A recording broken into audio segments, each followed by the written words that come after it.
జిల్లాలో రేషన్ బియ్యం అక్రమ తరలింపు ఆగడం లేదా? కూటమి నేతలు, వైసీపీ నేతలు కుమ్మక్కై రేషన్ బియ్యం విదేశాలకు తరలిస్తున్నారా?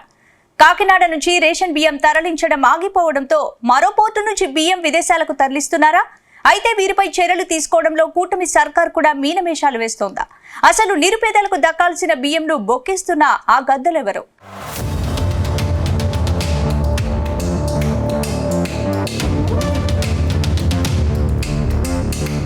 ఆంధ్రప్రదేశ్లో ఎక్కడా లేని విధంగా కాకినాడ జిల్లాలో 3 పోర్టులున్నాయి. యాంకరేజ్ పోర్టు ప్రభుత్వ ఆధీనంలో ఉన్న పోర్టు ఇది. డీప్ వాటర్ పోర్టు ఇది ప్రైవేట్ పోర్టు. ఇక 3వ పోర్టు నిర్మాణంలో ఉంది. ఈ పోర్టుల నుంచే రేషన్ బియ్యం తరలిస్తున్నారు.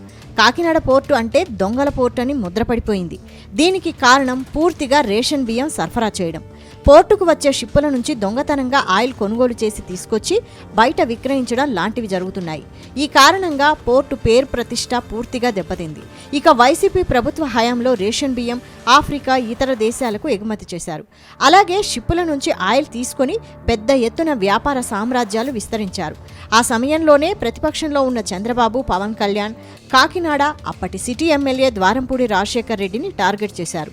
ద్వారంపూడి బంధువులే అక్రమ బియ్యం రవాణా వ్యాపారం చేస్తున్నారని ఆరోపించారు. అప్పట్లో చంద్రశేఖర్ రెడ్డి ఎమ్మెల్యే, ఆయన సోదరుడు రాష్ట్ర రైస్ మిల్లుల సంఘం అధ్యక్షుడు, ఆయన తండ్రి పౌర సరఫరాల సంస్థ చైర్మన్. ఈ 3 ఉన్నాయి కాబట్టి వారు వ్యాపారం చేశారనే ఆరోపణలున్నాయి. తనకు ఎలాంటి రైస్ మిల్లులు లేవని, తాను చేస్తున్నది కేవలం వ్యాపారమే అని చంద్రశేఖర్ రెడ్డి కౌంటర్ ఇచ్చేవారు. ఏదైతేనే మొత్తం మీద పోర్టులో దొంగ బియ్యం సరఫరా జరుగుతున్న విషయం బయటకు రావడం సంచలనం రేపింది.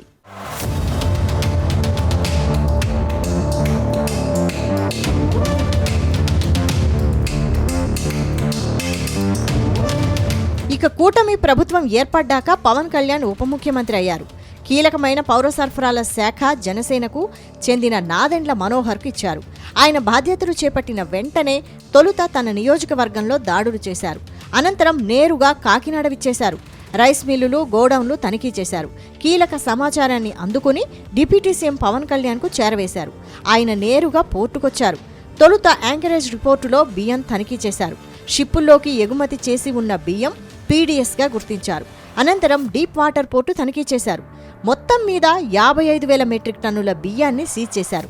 3 వారాల పాటు షిప్ సీజ్ చేశారు. పూర్తిగా ఇవి రేషన్ బియ్యం అని తేలడంతో దేశమంతా అట్టుడికిపోయింది.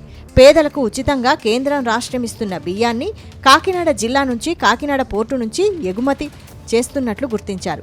ఈ ఘటన జరిగిన తర్వాత రాష్ట్ర వ్యాప్తంగా దాడులు జరిపారు. ప్రత్యేక టీంలు ఏర్పాటు చేశారు.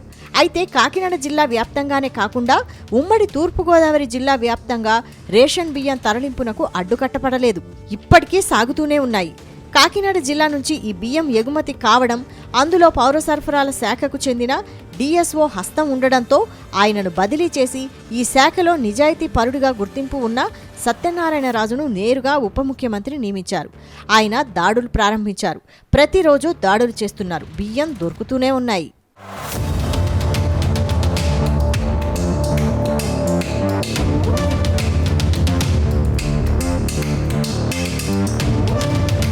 అయితే బియ్యం అక్రమ వ్యాపారం చేసేవారు కాకినాడ పోర్టును పక్కన పెట్టి విశాఖపట్నం పోర్టుకు వెళ్లిపోయారు. కాకినాడ పోర్టులో 3 చెక్పోస్టులు ఏర్పాటు చేశారు. పకడ్బందీగా కట్టుదిట్టం చేశారు. దాంతో కాకినాడ పోర్టుకు బదులు విశాఖపట్నం పోర్టు నుంచి బియ్యం వెళ్లిపోతున్నట్టు సమాచారం. అయితే ఈ అక్రమ రవాణా బియ్యం వెనక టీడీపీ, జనసేనకు చెందిన కొందరు ఎమ్మెల్యేలతో పాటు కాకినాడ జిల్లాలో జనసేనకు చెందిన కీలక నామినేటెడ్ పదవిలో ఉన్న నేతలు ఉన్నారని ప్రచారం జరుగుతోంది. అటు పెద్దాపురం మండలం గోరింట, పిఠాపురం మండలం భోగాపురం, ఏలేశ్వరం కేంద్రాలుగా ఈ అక్రమ బియ్యం రవాణా జరుగుతున్నట్టు గుర్తించారు. ఇక శాఖ నుంచి బియ్యం పంపాలి గనక తుని సమీపంలో గోడౌన్లు తీసుకున్నారు. సైకిళ్లు, ఆటోల ద్వారా ఇంటింటికి తిరిగి బియ్యం కొనే విధానానికి స్వస్తి చెప్పారు. నేరుగా డీలర్ల నుంచే బియ్యం కొనేస్తున్నారు. డీలర్లు కేజీకి 10 రూపాయల నుంచి 12 రూపాయలు కార్డుదారులకు ఇస్తున్నారు. డీలర్లకు బియ్యం బ్రోకర్లు 15 రూపాయలు ఇచ్చి తీసుకెళ్లిపోతున్నారు. వీటిని పలు రైస్ మిల్లుల్లో సానబెడుతున్నారు. సన్న బియ్యంగా మార్చేస్తున్నారు. అయినప్పటికీ ఇవి రేషన్ బియ్యంగా తేలుతున్నాయి. దీనికి కారణం ఇందులో కెమికల్స్ ఉంటాయి. వాటిని బట్టి అది రేషన్ బియ్యమా కాదా గుర్తిస్తున్నారు. పకడ్బందీగా పవన్ కళ్యాణ్, నాదెండ్ల మనోహర్ మంత్రులుగా చర్యలు తీసుకున్నప్పటికీ అధికార పార్టీ వత్తాసుతో బియ్యం తరలిపోతున్నాయి.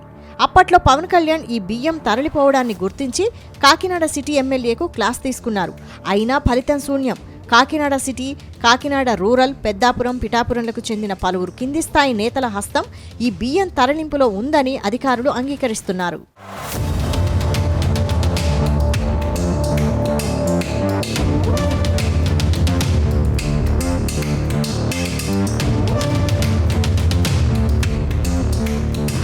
మొత్తం మీద పేద ప్రజలకు పౌష్టికాహారం ఇస్తూ ఆహార భద్రత కల్పించేందుకు ఇస్తున్న ఈ బియ్యం పక్కదారి పడుతున్నాయి. వీటికంటే డబ్బులు ఇస్తే మంచిదని మేధావులు సూచిస్తున్నారు. రేషన్ బియ్యం కోసం రాష్ట్ర ప్రభుత్వం 100 కోట్లు వెచ్చిస్తోంది. 54 రూపాయలకు పైగా విలువ చేసే కేజీ పీడీఎస్ బియ్యాన్ని ఉచితంగా ఇస్తే 10 రూపాయలకు అమ్ముకుంటున్నారు. ప్రభుత్వ ఖజానాకు గండిపడుతోంది. పేదలకు ప్రయోజనం చేకూరడం లేదు. కానీ బ్రోకర్లు, రాజకీయ నాయకులు బాగుపడుతున్నారు. దీంతో దీనిపై ప్రభుత్వం సీరియస్గా చర్చించాలని అధికారులు సైతం సూచిస్తున్నారు.